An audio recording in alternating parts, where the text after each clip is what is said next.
We're going to start. Good evening, everyone. Evening. Welcome to our regular meeting of Monday, December 8th. And I call the meeting to order at 6:30. Yeah. And John, would you call the roll, please? 5:30, I'm sorry. Curry, Here. Adel, Here. Anderson, Avedisian, Here.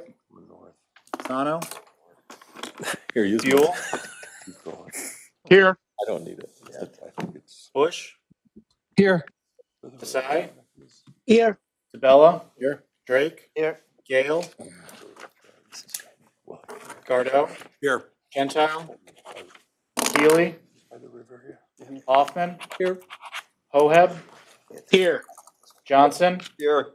Chance, Lester, Here.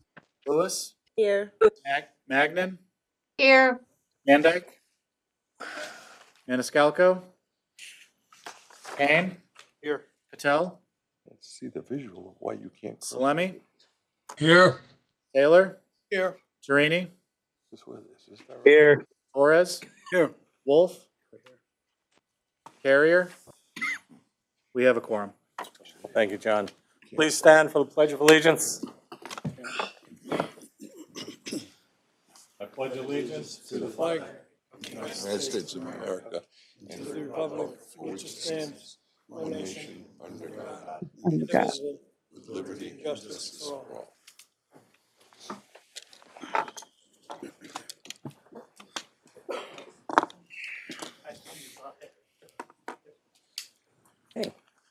First up is the approval of meeting minutes of November 10th, 2025, and public hearing minutes of November 12th, 2025. Move adoption. Any changes, additions, deletions, revisions? Hearing none, all in favor? Aye. Aye. Aye. Aye. And opposed? Aye. Motion carries. Number 5, public comments relative to agenda items. Is there anyone in the audience that would like to address the board on agenda items?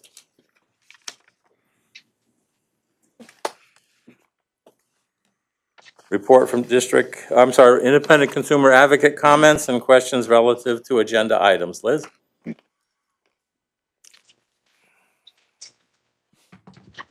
Elizabeth Tavelli, Independent Consumer Advocate. Just a brief comment to the extent it's the appropriate time to reference that I did notice that the city of Portland reached an agreement in selecting option 1. That's wonderful. That's been resolved. There were comments at a previous meeting regarding payment for safe yield to the extent that MDC considers selling water to additional municipalities. I do think it's in the customer's best interest that we carefully consider and the commissioners take into account that towns be asked to pay appropriate amounts for the safe yields that they're acquiring with their contracts. And so since that contract is on the agenda for tonight, I'll reference that now, and perhaps it'll come up again at a later meeting in more depth and offer more comments at that time. Thank you. All right, thank you. All right, report from District Chairman. Before we move further in the agenda, please note that item 14 on the agenda is being removed as negotiations are still ongoing. And also to remind everyone that on December 18th is MDC's holiday social, and I'm told there's still a few of us who have not RSVP'd, so I'm sure that we would appreciate if you would let us know whether you are or not going to be able to make it.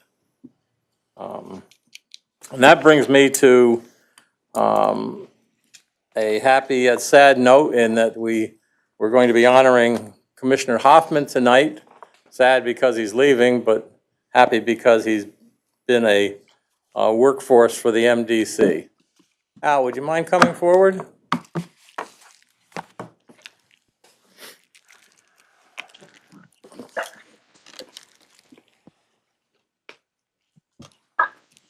And we've got 3 gifts for him tonight. And the first is a proclamation, and I'm going to read it. It says, whereas Alan Hoffman was a long-serving commissioner of the Metropolitan District Commission for 28 years, from 1997 through 2025. And whereas Commissioner Hoffman served on the Metropolitan District Bureau of Public Works from 1997 to 2025, serving as vice chair from 2018 to 2024, and chairman from 2024 to 2025. Board of Finance from 2006 to 2025, serving as vice chair from 2018 to 2025. Committee on MDC Government from 2009 to 2025, serving as chairman from 2018 to 2024. Committee on Organization from 2018 to 2023. Internal Audit Committee from 2008 to 2025. Commission on Regional Planning from 1997 to 2007. Committee on Hydroelectric Development from 2000 to 2007. Community Affairs Committee from 2004 to 2005 and 2008 to 2009. Subcommittee on Diversity from 2006 to 2009. Riverfront Recapture Subcommittee from 2020 to 2023. Ethics Advisory Committee from 2022 to 2023. Committee on Revenue in 2021 and General Policy and Planning Committee from 2024 to 2025. And whereas during his tenure on the district board, Commissioner Hoffman capably, diligently, enthusiastically fulfilled his responsibilities to the citizens of West Hartford and of the entire metropolitan district. Now, therefore, in grateful recognition of his years of commitment to public service, on behalf of the members of the district board, we express our sincere appreciation for Commissioner Hoffman's many years of faithful and devoted service to the Metropolitan District Commission and its constituents. Thank you, sir.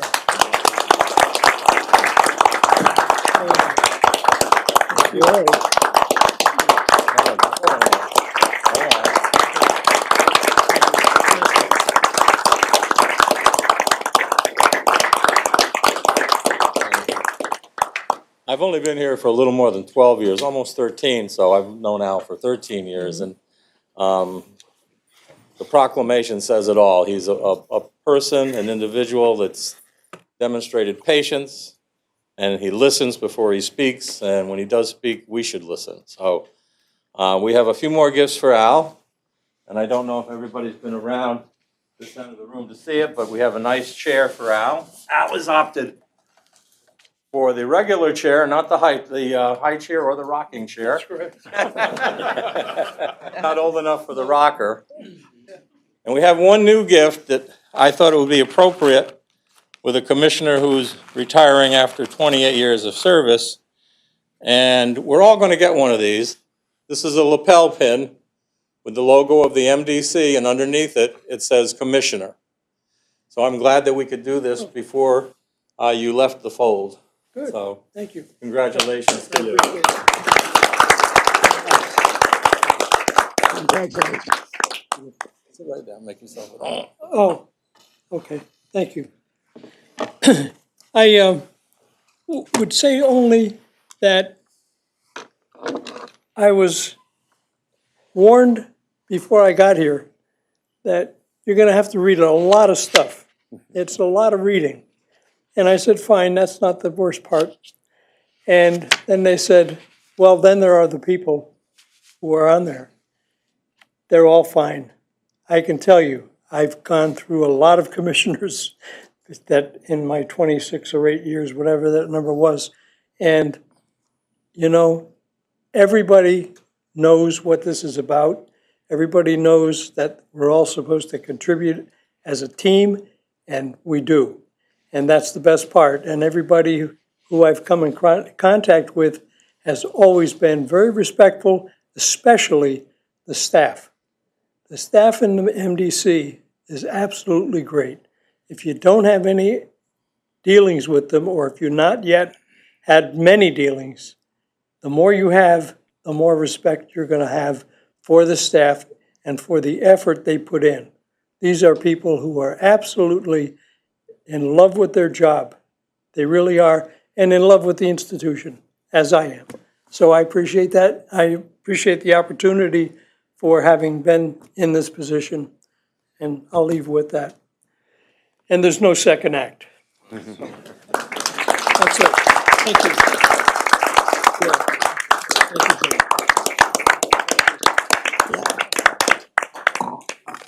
I certainly will. Yes, sir. If you want to leave Thank this you. stuff here. Yeah, I'll do that.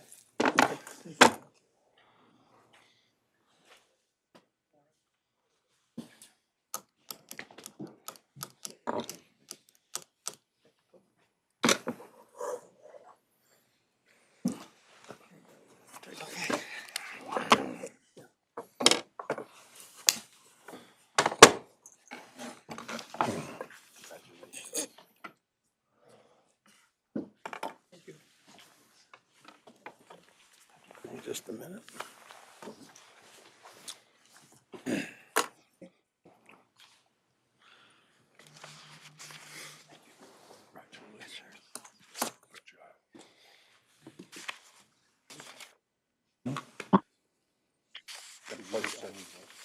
No, is she here? Yeah. Is she here? Yeah, she was in the, Okay. it's gonna be the last thing. I will.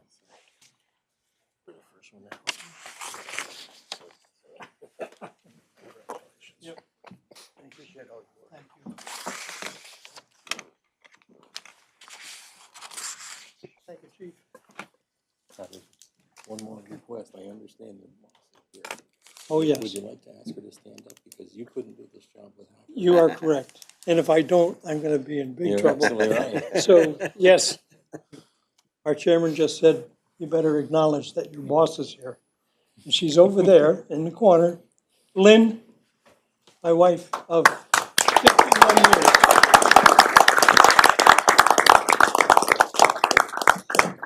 She's right. I couldn't have done it unless she said, you can do it.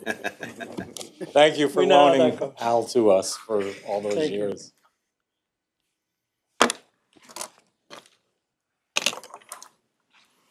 Okay, move on now to number 8, report from the Chief Executive Officer. Great, thank you, Mr. Chairman. I just have a few items, a few presentations from staff. So the first one is going to be from our Affirmative Action Officer, Rita Kelly. As part of the climate survey, we had a number of employees come directly to me and come directly to Rita.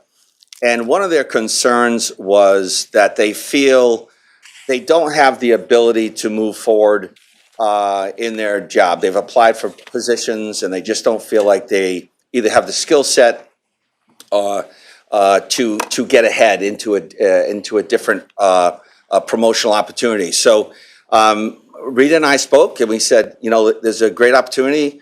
Company Headco, which we've used back in 2008 to help train the union labor force. Let's utilize possibly someone like that could actually help our staff become more confident in their abilities, whether it's administratively or whether it's writing resumes or interview processes, to help them feel like we're giving them an opportunity to be successful. So with that, I'm going to turn it over to Rita. And Rita, you can just talk about the program. All right. Good evening. I'm Rita Kelly, the Affirmative Action EEO Officer for the MDC. And I know in the past I've talked about career mobility as an important concept in terms of an affirmative action program and a diversity program. And I've also talked about how exciting it is that the HR department and other areas of MDC are developing career ladders, positions that allow people to move from one group to another and provide opportunity for individuals who do seek promotion. Some of the positions that are considered career ladders would be the professional level associate, it would be the human resources assistant. So those kinds of positions have been very important in terms of providing growth for our employees. And I want to talk about more specifically about what Scott just referenced, which is our new program that we have with Headco. Now, access to professional development resources is important for employees who want to grow in their career and also want to develop and want to go forward and successfully compete for promotional opportunities. To build on available resources for employees, The HR department, as well as EEO, is now working with HEDCO to implement a Mastering the Internal Interview training program. And what this program is all about is about preparing employees in terms of improving their interviewing skills.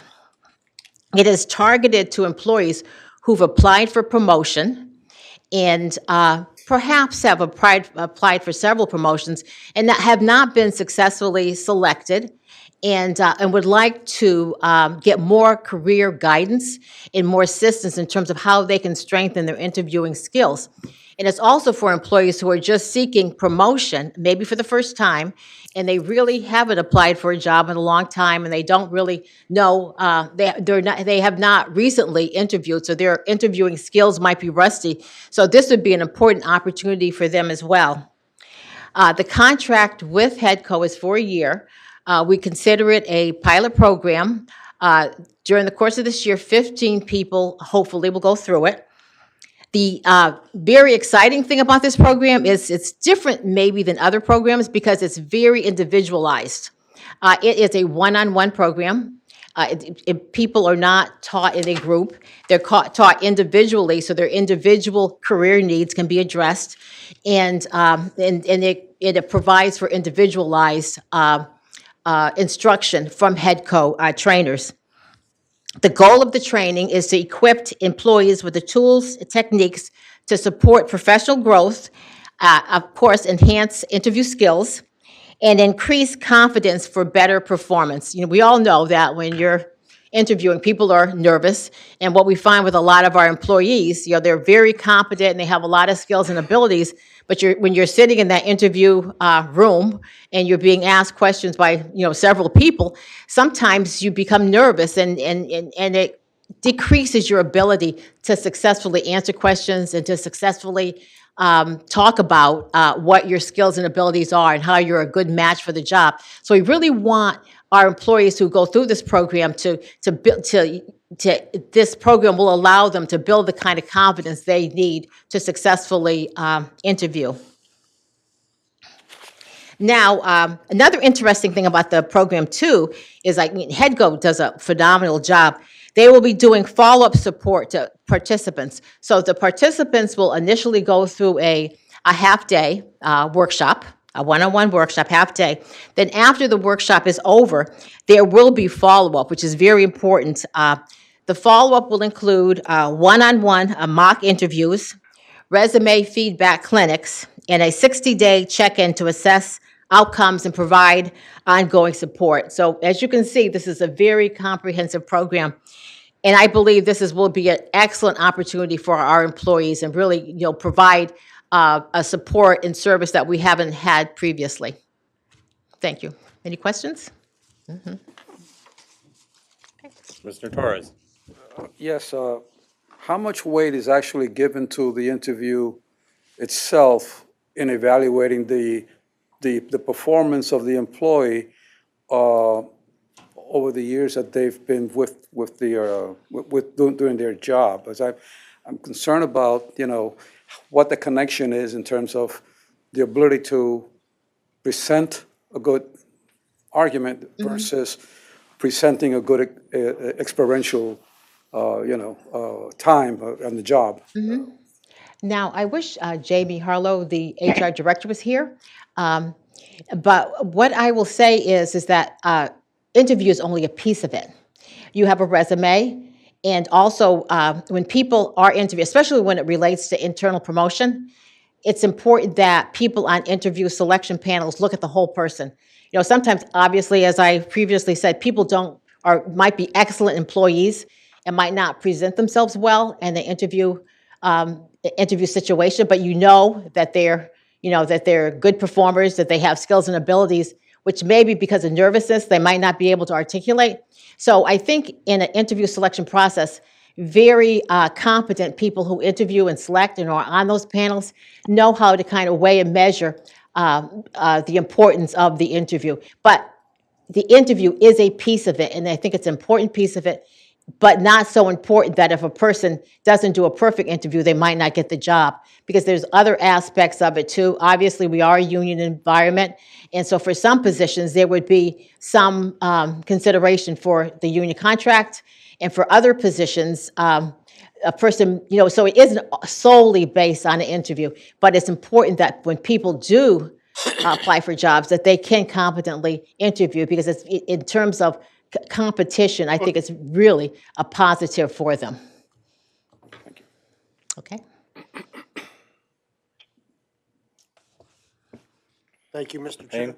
Thank you, Mr. Chairman. Through you, Scott, I just want to commend you and your staff. This is an outstanding program, which is going to help the employees and in turn help the organization. So I commend you, and I'll be looking forward to hearing a follow-up on how things work out a year from now. Thank you. Thank you, and thank you, Rita. Okay, and then to follow up with that, so as everyone remembers, we made a huge commitment in North Hartford in July of 2023, and we self-imposed, and we just talked about this with Rita and our affirmative action plan with CHRO. We self-imposed a requirement for our contractors to hire 30% Hartford residents in all North Hartford projects as the pilot. Nobody else does that. Even the City of Hartford doesn't do that. So this is Fed money. We needed special permission from DEEP, from EPA. They agreed to it. It's all part of our consent order, but it's a self-imposed 30%. The challenge that we have had is we're utilizing, to start digging in July of 23, we need to utilize our existing on-call contractors, and we needed to get them and rewrite their contracts so that they have a requirement, good faith effort, to get 30% Hartford-based residents. That we've been doing a great job. Kelly Shane's group and procurement and Jeff King and Chris Levesque and Susan, everybody's doing a great job, and we're actually meeting that. But the problem is, how do you sustain that? So the challenge is, the easiest way for us to, instead of trying to get some contractor from Bloomfield or West Hartford or wherever to hire Hartford residents, what we decided to do was, let's take and utilize HEDCO with their experience, and let's educate our existing contractors that are actually live in Hartford, or actually minority contractors, whether they're subcontractors, and let's get them to expand their capacity and let them hire people from within their own community. So with that, we have a video. Jeff is going to introduce the video. Jeff King is our construction manager. He deals with the Triad Trade program in conjunction with Jamie Harlow in HR. And Jeff has been influential in building this program out in the field. We're trying to build capacity with kids within the community, within the technical high schools, and across the district, to feed the contractors quality labor. So Jeff, you're on. Sure. Thanks, Scott. I'll let the video speak for itself. I'm sure a lot of people have seen it. And then I'll discuss a couple things after we watch this quick video. Hi, my name's Jeff King for the MDC. I'm a construction manager. And today we had an award ceremony for our great partnership with HEDCO surrounding scaling our minority contractors' businesses to do work in North Hartford on our pilot program. We were able to showcase the end result of this program with HEDCO. Our contractors got to work on HR. They got to work on their marketing. They didn't have a web page. They got out there and were on all the proper platforms to promote their businesses and their scope of services. This was all surrounded on what do these businesses need from the foundation standpoint, so they could grow and become prime contractors to the MDC, specifically in North Hartford, where we are getting grant money from Connecticut Deep. We're employing these minority contractors. The cohort was phenomenal, working with the small businesses from day one. We sat down, we did the business assessments, we understood what their needs were, and we customized an approach for each one. So long-term impact of this program, it creates jobs, because by supporting me, it's like an ecosystem where you support individuals in the community as well, because of the demographic of people that I hire. With this program alone, this master and certified payroll part of it, we were able to increase sales by $250,000. We love doing business with MDC, and it kind of like shaped us on how you guys do and we love that because it's open up a whole new world that we didn't understand before, that we're starting to understand now. The most valuable part of the program is the educators, the people that took the time out of their day to actually educate us, and then the network that we gained from talking to those people.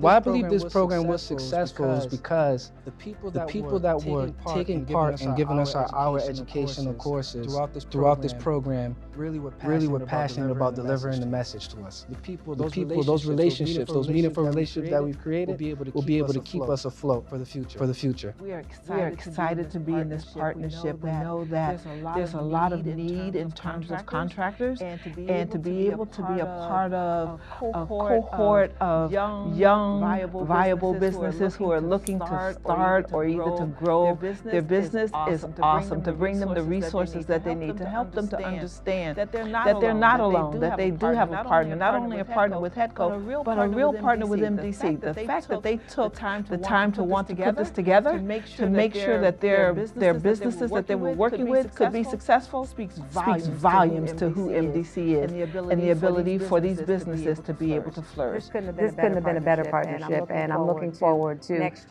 year and beyond. This program with HEDCO, I would say, is transformational. We got to see contractors really go from being in their infant stage, maybe crawling or walking to now running and really taking off.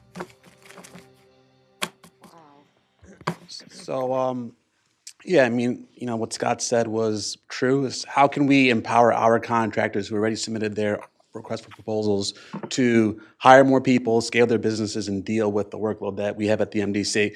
So it was a lot of fun helping all these minority contractors. As you can see, Francis talked about, I hire a certain demographic. So by you guys helping me, I'm able to help people from the community, right? So that's a really grassroots process. And so the overall objective was, how can we create systems and processes so these contractors can deal with an organization the size of MDC, right? We all have systems and processes. There could be someone out for the day or out for the week, and the machine still runs. So while we're cranking out work, how can they learn how to keep up with that work so they can do a better job for us and continue to help us hit that goal? So what we did with HEDCO was we decided to do like a baseline and figure out, what do these contractors need across the board, right? Like, what do you use for your payroll? What do you use for your HR? Are you using a system that can do your onboarding the same way when you're hiring someone? How do you recruit people? How do you track people's time? How do you give employee reviews? All of those things are necessary from the start point, right? If you can't do that the same way every single time, how are you going to take on more projects that we're giving you and deal with all the permit pulling, tracking the appointments, getting back into the home, closing out the permits? So we really wanted to figure out what every contractor needed across the board so they could have that proper foundation. Another thing that is super important is, how could these contractors scale and then make sure that their prices are properly, right? If you don't have the proper price on a job, you cannot continue to do work. You're gonna go under in a second. So while we're helping them scale, we wanted to figure out, do you know how to put an estimate together? Do you know how to scale your job costs as projects increase? So it was really all hands on deck. HEDCO has a great bench. We hired all minority contractors, whether it was HR, marketing, estimating. We used some contractors that have worked for the MDC before. Dwight from Bolt from DH Bolt is a consultant that does a lot of work for MDC.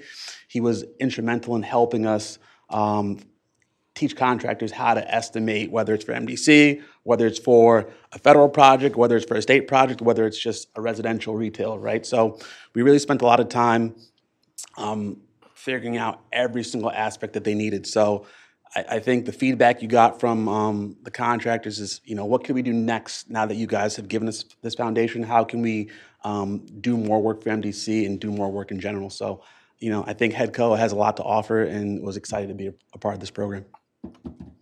Great. Thank you, Jeff. Great job. We appreciate that. Appreciate the idea. It was a good one. Yeah, it's good. Thank you. Thank you very much. Okay. Yeah, that was great.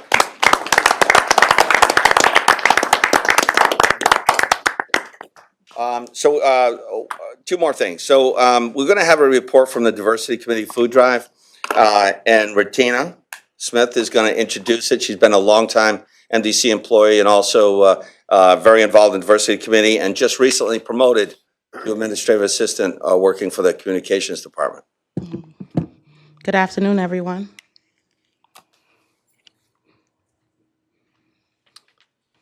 A significant part of the Multicultural Diversity Committee's mission is to celebrate and promote diversity, which fosters an environment that embraces individuality and creates a stronger, more vibrant, successful organization that benefits everyone, excuse me. And this time, we decided to do an initiative that actually benefits not just inside of the district, but outside of the walls of the Metropolitan District. Today I have joining me is a committee member, Jessica Coelho, who's very well known here at the district. I'm going to step aside and allow her to give you some information of what happened. It was a remarkable thing that happened a month ago that we decided to do for our community that we serve. Jessica. Thank you, Tina. And thank you, everybody, for letting us steal a few minutes of your time today. We'll be brief, but we thought it was really worthwhile to share how successful we were with this and just give you some of the highlights of that because the staff really did come together for this. So first, just a little statistic for you. According to the estimates cited by the Connecticut Food Share, 1 in 7 Connecticut residents are struggling with food insecurity, and that's including 1 in 6 children. So knowing these sad and staggering statistics, the Multicultural Diversity Committee decided to come together and do our own version of positive impact on the community, and we actually decided to fight hunger together and with the food drive together, but for the whole district. In the past, we've picked certain communities to share food with when we've done our drive, but this year we really came together and we collected a lot. So I'm going to show you some photos and go through a couple things here. We're going to see if this will, next slide for me, Victoria, please. The clicker's not working. So you can see in these photos here, we had several staff come together for us. There was so much food collected. So we actually had a very fun little idea. We made it a little competitive this time. So we told all the departments, let's see who can do the best. And that really worked.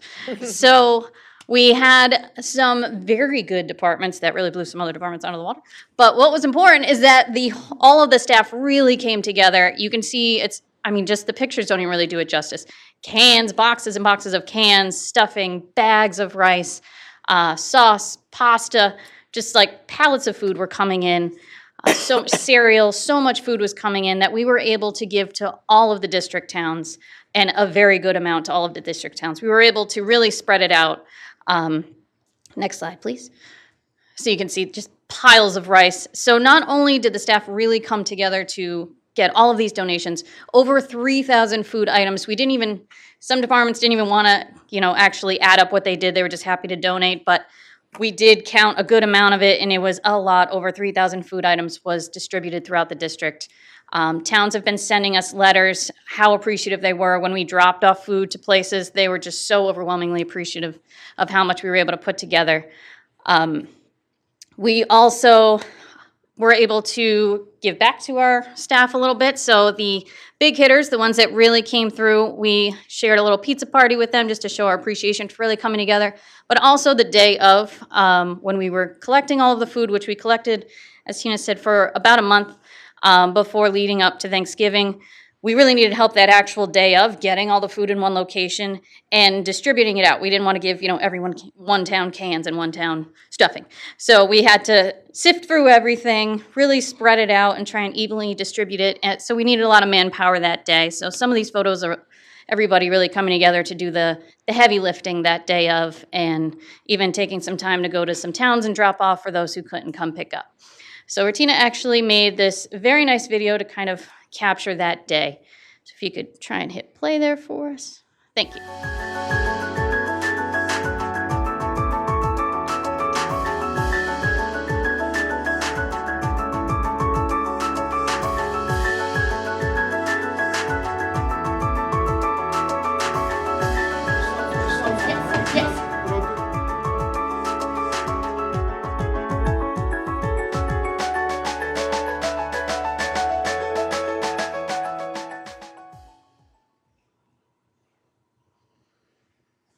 Thank you.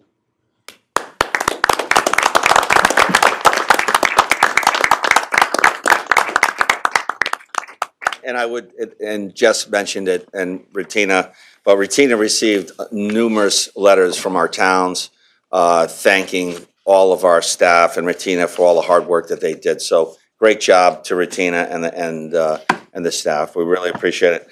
Okay, so the last item I have is, it was on the agenda, but I'm just gonna summarize the Portland to date. I sent out an email which identified a proposal that Portland sent to me via text, and then I forwarded the text and I forwarded an email from Mike Pelton. So you have their latest proposal. We did just meet with them at 2:30. We made a commitment to each other. We would meet hopefully Thursday or Friday. We're trying to schedule that now. So I don't have any more to report, just that we are ongoing conversations with them. And we will get back to the Water Bureau and the full board as soon as we have something to propose. We are planning to submit a counter proposal to them with our committee in the next couple of days. So we'll talk further once we have some more conversation with the town of Portland. And that's it. Questions, anyone? Okay. Now move on to number 9, report from district council. Thank you, Mr. Chairman. Just one comment on Scott's update on Portland. Obviously, whatever, or if we should come to a tentative agreement with Portland, it will then go to the Water Bureau and then on to the full board. So you'll have your say, as you should have, as to where we go with them. But we're close, and hopefully by the end of the week, we'll be able to present something to you informally, and then obviously it'll be at the January 2026 board meeting.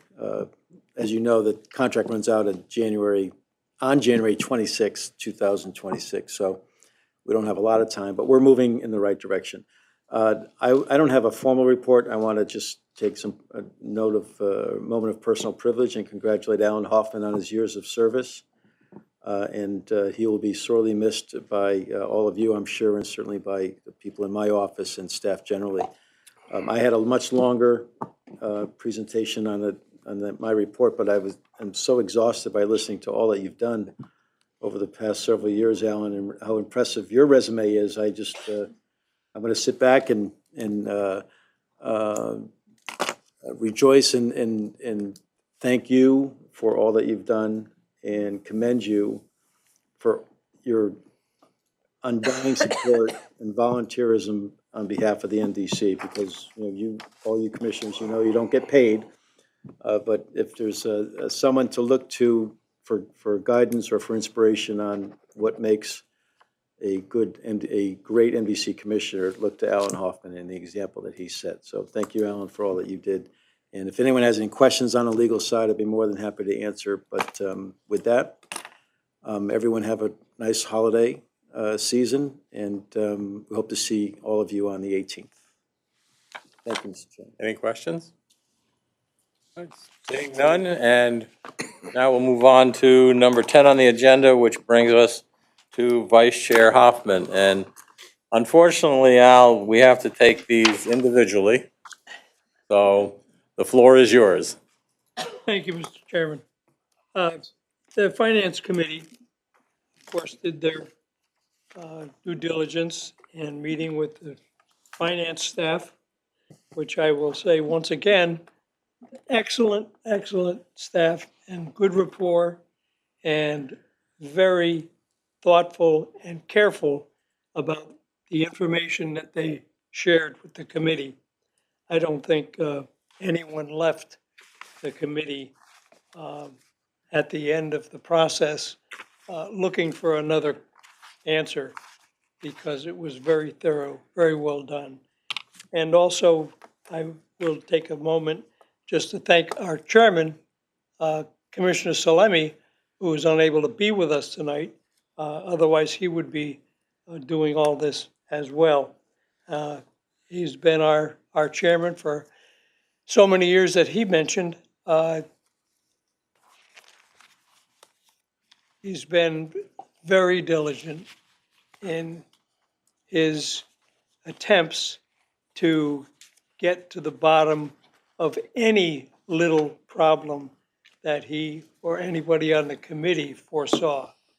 So we should acknowledge his leadership as well as chairman of finance. We have in front of us 8, I guess it is, individual votes that we need to take.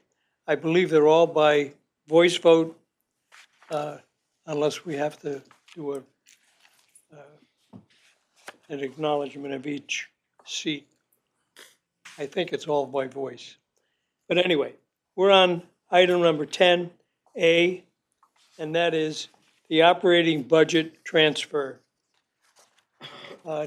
Jonathan, do you want to say anything before any of these pieces that we... Vice Chair Hoffman, would you make a motion, please, for I'm discussion?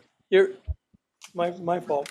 So I would propose a motion to accept the consideration of the potential action of these budget items A through H. No, we have to deal with them one at a time, I'm sorry. Oh, okay, A. Second. Very good. Item A, 10A. Here we go. We have a motion on 10A. Are there any questions? That's it. Being none, all in favor? Aye. Aye. And opposed? Motion carries. And item 10B, if I can go on. Item 10B, computer hardware. This was a question that came up, by the way, for commissioners, because there was some little bump in the road with the use of the commissioners' computers. So it was the case that these were proposed to be a new or different edition of the computers. So that's all that was. 10B. Move that, please. Second. You. Any questions? Excuse me, Mr. Chairman. Mr. Thank you. Payne? Through you, could we have staff fill us in on some of the details and have commissioners been polled to see how many are going to actually use this? I can tell you, I asked that question, and because I was told and informed that it can be funded within the budget without necessary changes, that the poll was not going to take place. There's going to be very few people that are going to want off the iPad and go to the laptop, especially with the considerations of a lot of requirements, and if you don't do something, you lose it, and et cetera, et cetera, et cetera. So we're not foreseeing a large number. Thank you very much for telling me. I appreciate it. Mr. Chairman, thank you. Commissioner Johnson, my question is, I use my own personal computer, and can I continue to use that as long as it meets the requirements for, their security? I don't know the answer to that question. As long as you use your MDC. Okay. Yeah, as long as you use MDC. On utilizing your own computer for accessing any of the web services or the generally Yeah, I accessible have been in the services past. for the district. Thank you. Any other questions? Yes, thank you, Mr. Chairman. So I read things about commissioners not have the ability to use GIS and things like that with I'm looking at the iPad right now. I've been here for 8.5 years and I've never had to use GIS. Why would commissioners need to use GIS? And if so, why wasn't I told about it? And I find that the iPad does everything it needs to do. It's very reliable, and I get all the stuff I need. Anybody want to take that one? I don't have an answer for you. Good point. I don't know the reason why commissioners would need GIS, but I don't know. If I can follow up on that. That was one of the reasons that this was asked for, was to use GIS. So why would a commissioner need to use GIS? I don't know. I will tell you, commissioner, that I use GIS all the time, not for MDC, but for other purposes. And I don't know why a commissioner or commissioners would want it for GIS, but the fact is that every one of our towns, our bodies, all of our Board of Eds, I believe, our town councils, they all have laptops. And we as commissioners, if we have a commissioner or commissioners that want laptops, I personally don't see a problem with it. I mean, we put in a lot of hours and a lot of time, and the only satisfaction we receive is helping others. So for the 1 or 2 or 3 people that are going to want a laptop, I don't see a problem with it. But I don't know an answer. I don't have the answer to your question on why they would want it for GIS. Thank you. Any other questions? Okay, not all in favor? Aye. And opposed? Opposed? Opposed. Opposed? If I could just clarify, Commissioners Payne, Avedisian, Gardeau were no, and Johnson? Okay, thank you. Motion carries. Vice Chair Hoffman? Very good. 10C.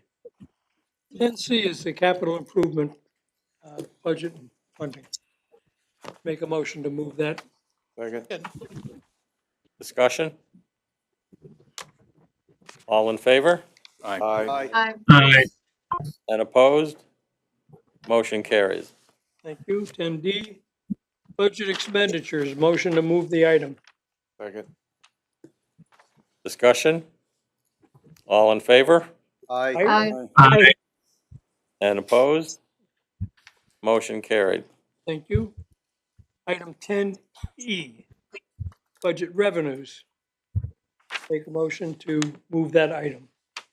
Second. Discussion? All in favor? Aye. And opposed? Motion carries. Item 10F, hydroelectric expenditures and revenues. A motion to move the item forward for approval. Second. Discussion? Just one question. Yep. Is this the last time we're gonna see this on the budget? As far as for the hydroelectric, or because it's gone and we're gonna no longer be? I mean, Mr. Chair, through you. So as we presented at the Water Bureau, that our FERC license is through till 2028. So we're working out the details. We have more to present over the next year or so, but we will be going through into that, whatever we're required to comply with the contract with FERC. And it will most likely be in through till 2028. So we're working on that presentation for Water Bureau as we speak. Thank you. Any other question? All in favor? Aye. And opposed? Motion carries. And item 10G, a motion to move that item, proposed taxes for the towns, for the member towns on the 2026 budget. Move the item, please. Is there a second? Yes. Discussion? Yeah, Warren, right? All in favor? Aye. And opposed? Motion carries. And finally, 10H, the proposed threshold for any proposed referendum going forward. Move the item. Second. Discussion? All in favor? Aye. And opposed? Motion carries. Thank you, Vice Chair Hoffman. Thank you. The good news is 11, 12, and 13, we can take as each one as a group. So I recognize Chairman Adel from the Water Bureau. Thank you, Mr. Chairman. At the meeting of November 17th, both parts A and B were approved unanimously by the Water Bureau. I'll make a motion to approve tonight. Second. Discussion? All in favor? Aye. And opposed? Motion carries. Number 12, Committee on MDC Government. Chair recognizes Vice Chair Bureau from, he's online somewhere. Yes, I am, Chairman. I move to accept numbers A, water supply ordinances, B, sewer ordinances, and C rather, general ordinances. Second that. Second that. And Commissioner Buell, would you like to address the action by the committee? Yeah, all the committee passed all three unanimously. Thank you, sir. Discussion? All in favor? Aye. And opposed? Motion carries. And we're back to Alan Hoffman, who's Chair of Bureau of Public Works. Very good. Thank you, Chairman. We have three items here. Two of them, I think we can just take together. They were from a meeting back in November. Both of these items passed in the committee unanimously. And then also item number C, letter C, was a meeting held back in June of this year. And this had to do with some ordinances that what we were dealing with. So however you want to take that, Mr. You Chairman. can take all three at the same time. Take all three at the same time. Perfect. Move items, excuse me, item 13, A, B, and C. Second. Thank you. Discussion? All in favor? Aye. And opposed? Motion carried. Brings us down to 15, opportunity for general public comments. Is there anyone in the audience that would like to address the board? Okay. Before we move to commissioner requests for consideration of future agenda items, I would just like to say thank you to all the chairs, vice chairs, and committee members that have met so many times throughout this year, and especially over the last several months in developing a budget based on the proposed budget by the CEO and his administrative team. I think you've done great work. I think the budget is sound, it's real, and the towns are the beneficiaries of it in terms of no increases in ad valorem or water. So I think, once again, everyone should be pleased with the work, and certainly those that you represent should be pleased with your work. So that brings us to commissioner requests for consideration of future agenda items.